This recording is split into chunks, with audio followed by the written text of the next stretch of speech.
Students उसमें lecture जो है वो हाफ मेरा रिकॉर्ड हुआ है। मैं नेक्स्ट आपको सर्किट डायग्राम से बताने जा रही हूँ। आपको पता है कि इसकी जो वायर है that is 100, 200, 300 and 400 centimetre A to B, ठीक है। 400 सेंटीमीटर लॉन्ग वायर होती है इसमें, ठीक है। उसके बाद रियोस्टेट लगा होता है, ये रियोस्टेट होता है RHES, ठीक है, RHEOSTAT रियोस्टेट, ठीक है। रियोस्टेट का क्या काम होता है? ये वोल्टेज वेरी करने के काम आता है। इट इज़ बैटरी, ठीक है। ये एमीटर है, एमीटर में से कांस्टेंट करंट जो है वो पास कर रहा है I, ठीक है, that is constant current is pass through ammeter, ठीक है। ये यहाँ पे मिला।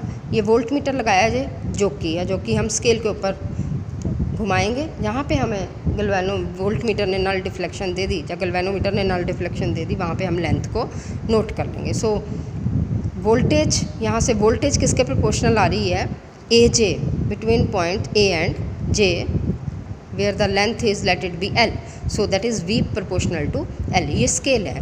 पोटेंशियोमीटर की जो वायर है वो 400 सेंटीमीटर लॉन्ग वायर होती है, ठीक है। It is all about circuit diagram. यहाँ से प्रिंसिपल क्या बन गया? V is proportional to L। L क्या है? लेंथ है between point A and J, जब हम जॉकी को इसके ऊपर स्केल के ऊपर घुमाएंगे, ठीक है। ये प्रैक्टिकल पर्पस के लिए भी आपके इम्पॉर्टेंट है, ठीक है। Now the applications of potentiometer, there are 2 applications of potentiometer. First, to compare the EMFs of 2 cells, EMF compare करनी 2 सेल्स की, और second to find the internal resistance of a cell. 2 applications हैं इसकी potentiometer की। एक 2 sales के बीच में EMF कंपेयर करनी, second to measure the internal resistance और to find the internal resistance of a cell, ठीक है। Now the first is to compare the EMFs of 2 cells. 2 cells की EMF कंपेयर करनी है। देखो ये 2 सेल लगा दिए और सारा सेम है। 400 सेंटीमीटर लॉन्ग वायर है, यहाँ पे रियोस्टेट लगा है, ये बैटरी है, ये एमीटर लगा होगा। यहाँ 2 सेल्स लगाए हैं, ठीक है। ये गैल्वेनोमीटर लगाया है, गैल्वेनोमीटर नल डिफ्लेक्शन देगा। मैं पहले क्या करती हूँ, सर्किट क्लोज करती हूँ 1 और 2। यहाँ पे मैं की लगा देती हूँ, insert the key between points A and B। तब हमारा सेल इवन काम करेगा।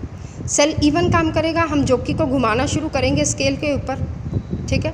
जहाँ पे गैल्वेनोमीटर ने नल डिफ्लेक्शन दे दी तो वहाँ पे हम लेंथ को नोट कर लेंगे। Let when insert the key between points 1 and 2, then cell E1 is in the working state, then we note the length, let it be L1.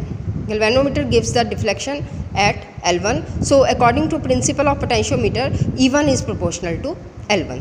Second हमने क्या किया, अब हमने इसमें से की को निकाला, 1 और 3 के बीच में इंसर्ट कर दी की, ठीक है। तो सेल E2 काम करेगा। E2 के कॉरस्पॉन्डिंग हमने लेंथ देखी, दैट इज़ L2।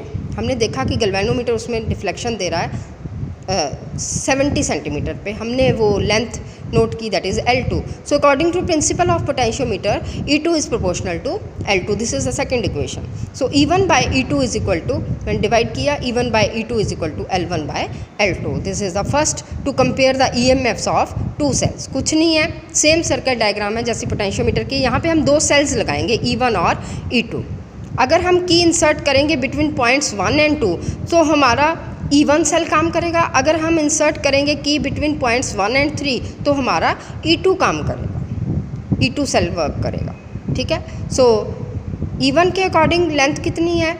L1 आई है। E2 के अकॉर्डिंग लेंथ कितनी आई है? E1 के अकॉर्डिंग लेंथ L1 आई है, E2 के अकॉर्डिंग कितनी आई है? L2। प्रिंसिपल लगाया हमने पोटेंशियोमीटर का, हमें पता है voltage is proportional to length. So E1 is proportional to L1 and E2 is proportional to L2। दोनों को डिवाइड किया, we get E1 by E2 is equal to L1 by L2। This is the first application of potentiometer to compare the EMFs of 2 cells. Thank you very much.